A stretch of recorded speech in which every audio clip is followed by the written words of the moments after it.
Good morning, Arrow. How are you? Fantastic. How are you doing today, sir? I'm doing great. Dude, I got to ask you, the reason for this book, is it because you're like I am? We're in the Carolinas. REM is a huge part of our southern roots, and it's like, oh my God, when you dig into this band, you're always going to get something that is going to be shared with the rest of the world because there's something in our dirt down here. Well, I grew up in Raleigh, was born in 1968 and was a kid in the 70s and a teenager in the 80s. And I discovered REM through WQDR, the radio station in Raleigh. I don't know if you remember them. Because REM had recorded their first two albums in Charlotte and played in North Carolina a ton early on, there was a big connection with North Carolina. And when I was 15, they were played on WQDR, the mainstream rock FM station in Raleigh, so I was able to hear them that way instead of hearing them on college radio. So that was how I was first exposed to them. Yeah, one of the things that my program directors and music directors always said, anytime that REM had something that they wanted to have on the air, the answer was always yes. I was told that so many times. The answer, Arrow, is yes. And because we embrace them as a part of our lives. For sure. And as I said, there was a North Carolina for the first 3 or 4 years of their career was like their second home, really. I got to tell you something, though, John, because we were one of the early stages of alternative music here in the Carolinas. But when Top 40 started playing REM, in all honesty, I was offended because it was like, this is our music. But no, it was time to start sharing it with Top 40 music. Well, I mean, I would respectfully disagree with that. At the time, I wanted REM and their placements in Hüsker Dü and the Connells, if you remember them, yes. from North Carolina. Yeah. I grew up a massive fan of the Connells and in Raleigh, and I wanted all those bands to be on the radio. Would I rather hear Def Leppard on the radio or hear the Connells or REM? I mean, that's a pretty obvious choice. So I was rooting for them to succeed and to make it, and to their credit, REM did. As I write in the book, that did create some resentments, I think, along the way from original fans who, as you noted a second ago, maybe did not want to share them with the rest of the world. But I guess that's part of it for any band that succeeds like they did succeed. Yeah, because it was all based on that everybody was screaming for an alternative radio station, and we thought that we had really found ourselves. And then all of a sudden, what became the alternative? But the song that was played every 45 minutes. Yeah, and you could say the same thing happened to Nirvana, maybe. Yes, you're absolutely right. Smells Like Teens. There's always going to be that tension when a band that has been part of a smaller scene blows up nationwide or worldwide. I have read biographies of the Beatles where they talk about the original fans in Liverpool were very upset when the Beatles hit nationally in England. They had come out of this small scene that was like Athens, Georgia, in England, where they were a local stars, and then all of a sudden they're national stars and then worldwide stars. And that does create, I think, some tension among the fans who were there at the beginning. I don't know how you get around that. Yeah. The book we're talking about is Maps and Legends, the story of REM. We've waited a long time for this song, John. And this is one of those things that we really needed to have. This book is just unbelievable. Thank you so much. There have been some great biographies of REM before. Tony Fletcher wrote one called Perfect Circle. David Buckley, a British writer, wrote one called Fiction. That's an excellent biography. But I think one thing I tried to touch on that hadn't been covered so much by previous books was the story of their teenage years and the bands they played in before REM and kind of how they got to the point of being REM. And then also I cover what the various members have done after the breakup with their solo careers. So now when you talk about the teenage years, right away I jump into that line because, I mean, I grew up in a garage band. We were every Thursday and Friday, we were in that garage pretending that we were going to be rock stars one day. And so when you have this book like this, it takes me back to my own early days of music as well. For sure. I did that. I think a lot of kids who were into music when they were teenagers gave it a go. And REM certainly had their share of false starts along the way. One of the things I write about is that Michael Stipe played in this punk band called Bad Habits in Illinois before moving to Athens to start REM. And Bill Berry and Mike Mills played in a band called the Backdoor Band in Macon, Georgia when they were in high school. So they definitely even Peter Buck had played in various sort of garage rock bands in Georgia, where he grew up. I was going to ask you about that punk scene, because that's one of the things even though we called it alternative, everything has roots. And so I was wondering if there was that punk connection in the band, especially when you hear a song like Into the World. It's like, my God, that has its own sight and sound. For sure, there was that punk influence on the band. One of the things, again, that I write about in the book was that in 1978, when the Sex Pistols played the first show of their first and last U.S. tour, it happened to be in Atlanta, because the Sex Pistols manager, Malcolm McLaren, thought that the best place to sort of shock the provincial people would be have the Sex Pistols play in the South and create a riot. And Peter Buck was there. He was in the audience. And as I write in the book, he had to sneak in because he was supposed to have a ticket, but they didn't have it at the will call window. So he kind of ran past the bouncer, snuck in, saw 10 minutes of the Sex Pistols, and then he got kicked out and beaten up in the parking lot. But, he was influenced by that. Michael Stipe was very influenced by Patti Smith, Television, and other New York punk artists. And I would say, part of the appeal of REM and their replacements and other bands like that at the time was that, for me, who was a teenager in the early 80s, rock had become this enormous thing, and everybody was playing arenas. And you hear these myths of the Beatles playing at the Cavern Club or the Rolling Stones playing at the Marquee in London. And now they're playing the local, baseball stadium. But you could go see REM in a club just like the Beatles at the Cavern Club. You could see them in a small venue. You could see them face to face. And I think that's what a lot of what the whole punk movement was about, was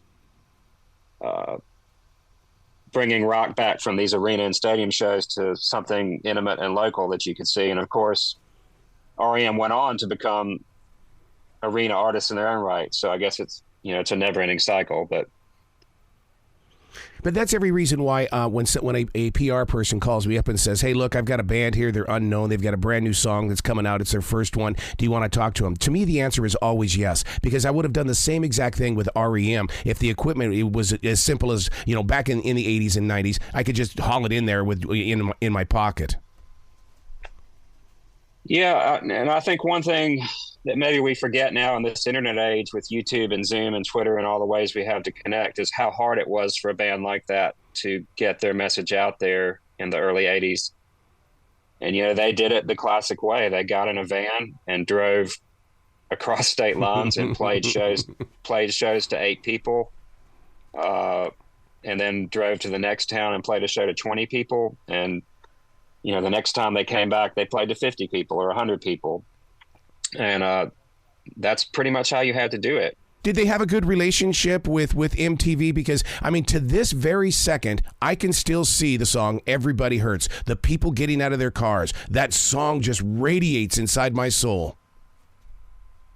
Well, I think, Losing My Religion blew up on MTV in the spring of 1991. I remember you couldn't turn on MTV and watch it for more than 2 hours without seeing that song. But in the 80s, when they were coming up, was MTV 100% behind them? I would say no. I do remember seeing the video for South Central Rain on MTV during the daytime, but mostly back then there was that show 120 Minutes on Sunday nights at midnight. I'm sure you remember that. Oh, yeah. My friends and I used to stay up religiously until midnight on Sunday morning to watch REM and other alternative bands, but that's kind of the one window a week you had to see music videos like that. MTV might play REM's early 80s videos occasionally during the daytime, but you really weren't going to see them on MTV. Yeah. Do there's been a big show on TV that's just started up here a couple of weeks ago based on how grunge destroyed hairband music. Did grunge injure REM at all, or did it inspire them to keep reaching and keep developing their own sight and sound? That's a really good question. One of the things I write about in the book was that Kurt Cobain famously gave an interview to Rolling Stone at the height of his success, where he said, REM have handled their success like saints. I don't know how those guys do what they do. Nice. I wish I could write a song half as good as they do. So Kurt Cobain obviously was a huge fan of REM, even when he was slagging off Pearl Jam or Van Halen or the artists that he hated. So I don't think, I think a lot of the grunge bands respected REM, but I would say that shift towards harder, louder, angrier rock probably did hurt their career to some degree, even though they dipped a toe in that sound themselves with Monster. John, we have to, as writers, how did you get away with this book being so thick? What did your editor do? And did they give you full permission to make this thing as big and as beautiful as it is? Well, one of the things I write about in the book is that Peter Buck and REM kind of had this attitude of, I know what's best and I'm going to do things my way. And I self-published this book, so I didn't really have to answer to anyone in that regard. I had an acquaintance at our local bookstore here in Oxford, Mississippi, Square Books, one of the best bookstores in the country. He looked at it and he said, no one would have published this, as thick as it is. And, but that's how big it ended up being. And there wasn't really anyone to say no to me. In hindsight, maybe I wish it wasn't so thick. It's really expensive to ship. It weighs 2 pounds, 8 ounces. And yet, to a fan of music, I mean, this is the kind of books that I, to this day, you should see my library of rock books where I do judge it by its thickness. If it's not thick, I'm not getting the full word. I mean, I really love a giant book like this. Well, I don't think the page count automatically means it's a good book, but I do enjoy reading like Mark Lewison's biography of the Beatles or James Kaplan's 2-volume biography of Frank Sinatra. I'm a huge fan of music biographies, obviously, and Peter Guralnick's 2-volume biography of Elvis Presley. If the subject is interesting enough and if the writer does a good job, then yes, I do want to read, the whole story and as much about this person or this artist as I can, so I wouldn't say that just that the book is so many pages makes it good, but I joked to one of my friends that I kind of wish REM had broken up when Bill Berry quit, because I would have finished the book 2 years earlier. Oh boy. Because, their career was 30 years long and there's a lot to write about, from the early days through Losing My Religion, and they kept going and going and going. So it's a long story. They had a very long career. What's it going to be like for you, John, when you start hearing the jocks on the radio using things from your book? Because you know how we jocks are. We like to have content. We like to share the story of so many of these bands, and there for a long time we weren't getting that information except from Google. I'm not a big fan of going to Google because I don't know if it's not just clickbait. Well, if a DJ cited my book on air, if anyone read the book, I would be grateful. I'm just, I've been lucky to get some good feedback from people who have read it. And that means a lot when you spend 5 years doing something and then, that it connects with anyone. I guess it would be like a band making a record. You put it out there and you hope people react to it. So if anyone took anything from this book, I would be very grateful and proud. You talk about that 5 years when it comes to writing a book. I, too, am an author, and I know that it usually takes me anywhere between 2 to 2.5 years to put books together. But one of the things that I deal with as a creative mind is I'm not getting that time back. How do you deal with those moments when you put so much of your life into those pages? Well, I had never written a book before, so God. I didn't really know what I was getting into, and I sort of started. And I told my wife I was doing it, and I didn't want her to think I'd quit. So I kind of had no choice but to keep going. It's tough what you just said about putting your time into it. I work a full-time day job, and I'm married, and I have 2 cats, and I have a lot of other things going on in my life. So I kind of had to steal the time to write this book from the time I would ordinarily spend reading other people's books or listening to records. So for 3 or 4 years, I didn't really listen to much music or read many books because I was too busy doing this and that. I guess I wouldn't say I regret that because I'm glad I wrote this book, but it took all of the free time I would have otherwise spent reading and listening to music. What's your heart telling you right now when it comes to relinquishing the book? Because, I mean, for the longest time, for 5 years, John, it's been mine. Now it belongs to us. Well, as I said a second ago, if one person read it, I guess that would be enough. You put it out there and you hope it connects with somebody. And so far, I'd have to say it's exceeded my expectations as far as how it's doing, and it's already in a second printing. I'm about to order a third printing. Wow. And even though I just complained about it taking all my time, I'm starting on another book. So now, when you were doing the research, did you have any oh wow moments, or did you go into this book knowing pretty much what the story was going to be? I had kind of written it in my head before I started writing it, if that makes any sense. Yep. It's not that easy, but, I'd thought about it a lot, and then, getting that on paper was harder. But I will say that in the course of interviewing people and doing research, I did have some of my preconceived notions turned upside down about them. So it didn't turn out exactly like I thought it would. Yeah. Where were you at when the book idea came to you? Because my last book was written about John Lennon. It hit me when I was walking through South Park Mall here in Charlotte. Where did this idea hit you? I'd have to say it was something that was germinating for years or decades, really. And I got married relatively late in life, and that kind of gave some structure to my life that maybe wasn't there before. And, I thought, if I don't do this now, will I ever do it? It's something I'd thought about doing for quite some time, and I just thought I'll give it a go. And, it turned out to be a lot harder than I thought it would be.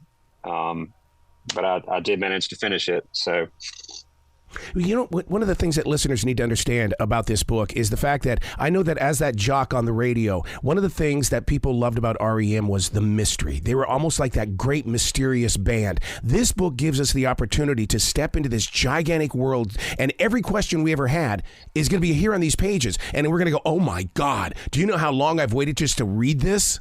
Well, that's very kind of you to say. I don't know if it has every answer, every detail. As I think I mentioned a minute ago, one of the things I am most proud of is I think I did manage to shine a light on their early years to a greater degree than anyone else has. And when I read a biography of, the Beatles, I'm more interested in their childhoods in Liverpool than I am in Sgt. Pepper, because once they put out I Want to Hold Your Hand, everyone more or less knows the story from there. How they got to the point of becoming the Beatles, to me, is more interesting. And I would say the same of REM. The various band members' childhoods, I think, are interesting. The sort of stabs they made at playing music before REM are very interesting to me. I learned a lot about all that. And then sort of the 1 in a million set of coincidences and chance events that led to them all ending up in Athens, Georgia in 1979 at the same time and running into each other and sort of hitting this magic that none of them had ever hit in any of their previous bands. It was definitely a case where, as the cliche goes, the whole was greater than the sum of the parts. I'll tell you one thing that I know that just for a brief moment there, we talked about the breakup, but inside my creative heart, it's like, to me, REM is still together because I have this book, Maps and Legends, The Story of REM. I've got YouTube. I've got Alexa who'll play REM for me anytime I want to. I just feel like that they are still such a major, major part of the story. Yeah, and also, they didn't end hating each other like the Smiths or the Jam or so many other bands who've split on bad terms, so they managed to part amicably. They do have this reissue program where every 25th anniversary of every album, they reissue the album. The next one coming up is Up, which will be 25 years old this year. And so there should be a deluxe edition of that album, which is a lot better album than I think a lot of people give it credit for. And maybe this reissue will make people go back and take a look back if they had kind of lost their connection with REM along the way, that they did some really good work after Bill Berry left, actually. Wow. Dude, I can't thank you enough for this book. Please come back to this show anytime in the future because the door is always going to be open for you. Well, thank you so much. And I spent a lot of time in Charlotte as a kid. I don't know if you know Mount Holly, just outside of Charlotte, but that's where my grandmother lived, and I spent a lot of summers there. So it's a real pleasure to talk to you. Did you get down to the river when you were in Mount Holly? There was a river behind my grandmother's house, or maybe more of a creek. But you got to come back and see that area. That area has grown up so unbelievable today. I mean, it's like one of those hot spots of the Carolinas. I was in Raleigh last summer, I think, for the first time in quite a while, and I was amazed at the difference from the way it was in the 70s when I was a kid. Amazed. Well, you be brilliant today, okay, John? Thank you so much. I can't thank you enough for having me on your show. Thank you. Thank you, sir.